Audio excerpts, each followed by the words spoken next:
Olá, vamos conversar hoje sobre uma das cartas mais intensas e, sem dúvida, mais importantes já escritas, a Epístola de Paulo aos Gálatas. É uma carta curta, mas olha, é um verdadeiro campo de batalha de ideias. Um texto que vai no coração do que significa liberdade cristã e que, por isso mesmo, ecoa até hoje. E não é à toa, sabe? Muita gente chama essa carta de a Carta Magna da Liberdade Cristã. É como se fosse uma declaração de independência espiritual. É muito mais que uma simples carta. É um manifesto, escrito com uma paixão enorme, defendendo o centro do evangelho e que acabou moldando de um jeito profundo o rumo da fé cristã. Agora pensa bem. Que mensagem é essa, tão poderosa a ponto de ser considerada perigosa? Para a gente entender a urgência, quase o desespero na voz de Paulo, a gente precisa ir direto para a confusão que estava incendiando as igrejas da Galácia. Então vamos lá. Nossa história começa bem no meio de uma crise gigantesca. Lá na província romana da Galácia, uma nova ideia estava se espalhando como fogo. E o pior, ameaçava derrubar tudo aquilo que o próprio Paulo tinha ensinado. Tenta imaginar a cena. Paulo tinha passado por essa região, que hoje é a Turquia, e tinha formado comunidades cristãs ali. Mas assim que ele foi embora, uma mensagem bem perturbadora começou a circular. Basicamente diziam para eles o seguinte: olha, essa fé em Cristo aí não é o suficiente. E quem estava por trás disso? Um grupo que ficou conhecido como judaizantes. E Paulo não mede palavras, ele chama esses caras de falsos irmãos. A exigência deles era bem clara.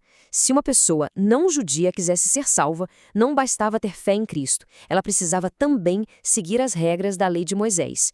E o ponto de partida era a circuncisão. Então, o conflito todo se resume a esse contraste aqui. De um lado, você tem o evangelho que Paulo pregava, salvação só pela fé em Cristo, algo que vem de Deus e que resulta em liberdade. Do outro lado, esse outro evangelho, que era basicamente fé em Cristo mais as obras da lei. Uma coisa que vinha de tradições humanas e que no fim levava à escravidão. Para Paulo, isso não era só uma diferença de opinião, não. Era uma distorção completa da mensagem. Bom, diante dessa ameaça, a resposta de Paulo é implacável. E é aqui que a gente chega no coração teológico da carta. Uma defesa fervorosa da graça de Deus contra o peso de tentar ser salvo pelas regras. E para a gente entender o argumento dele, tem uma palavra-chave aqui: justificação. De um jeito bem simples, justificação responde à pergunta como um ser humano pode ser considerado justo ou ok diante de Deus. Era exatamente esse o centro do debate.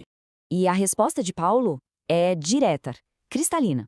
Como a gente vê aqui na citação, a justificação não vem do que a gente faz, das leis que a gente cumpre. Ela vem pela fé em Jesus Cristo. Ponto final. Esse é o pilar de todo o argumento dele. E olha só o peso disso. Para Paulo, o raciocínio era muito sério.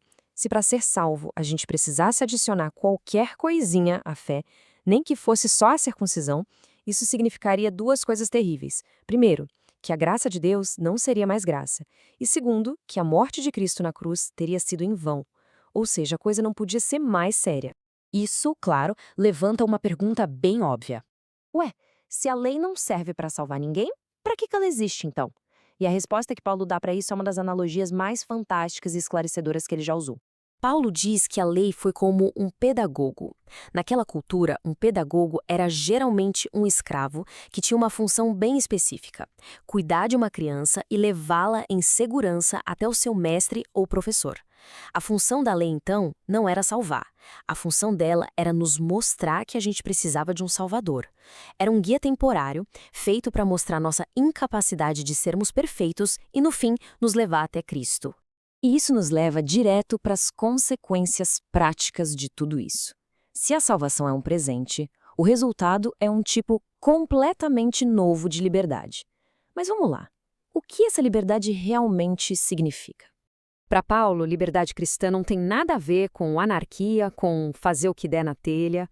Na verdade, ser livre dá a obrigação de cumprir a lei para tentar merecer a salvação. A pessoa deixa de obedecer por medo de punição e passa a obedecer por amor e gratidão. A motivação muda completamente. E aqui está o outro lado da moeda, o perigo que Paulo faz questão de alertar. É muito fácil distorcer essa liberdade e cair na libertinagem. Ou seja, usar a graça de Deus como uma desculpa para viver de qualquer jeito, para satisfazer os próprios desejos.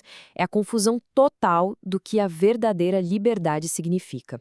Essa analogia da pinguela é perfeita para a gente visualizar o desafio. Imagina que a vida cristã é esse caminho estreito. De um lado tem o abismo do legalismo, a tentativa de se salvar pelas obras. Do outro, o abismo da libertinagem, que é usar a graça como desculpa para pecar. A verdadeira liberdade é conseguir se equilibrar e continuar andando nessa ponte. Certo. Então, qual é a evidência visível, na prática, de que alguém está vivendo essa liberdade? Paulo encerra a carta com um contraste muito poderoso. Os resultados de uma vida guiada por si mesma versus uma vida guiada pelo Espírito de Deus. E aqui tem um detalhe na linguagem do Paulo que é simplesmente genial. Repara só, ele fala em obras da carne, no plural. São várias coisas que a gente consegue produzir com o nosso esforço. Mas, em contraste, ele fala o fruto do Espírito, no singular. Não são os frutos, mas o fruto. Isso mostra que não é uma lista de tarefas a cumprir. É um resultado orgânico que cresce de uma fonte única e sobrenatural, a presença do Espírito na vida de uma pessoa. As obras da carne, então, são o resultado natural de uma vida centrada no eu. Se a gente olhar a lista, é só conflito, né? É briga, ciúme, divisão, discórdia. É o retrato de uma humanidade em guerra consigo mesma e com os outros. E agora, olha o contraste absurdo. O fruto do Espírito é a manifestação de uma vida que foi transformada pela graça. Coisas como amor, alegria, paz, paciência, não são virtudes que a gente consegue produzir na força de vontade. Elas florescem, elas acontecem naturalmente quando alguém está vivendo em verdadeira liberdade. Elas são a prova visível de que algo mudou por dentro. E é com essa reflexão que a carta aos Gálatas nos deixa. No fim das contas, não é só sobre ter a doutrina correta, é sobre a vida que se vive. A pergunta final não é apenas no que eu acredito, mas sim o que está crescendo em mim. A liberdade que Paulo defendeu com tanta garra não é uma ideia abstrata, é uma realidade que transforma e que produz um fruto que todo mundo pode ver.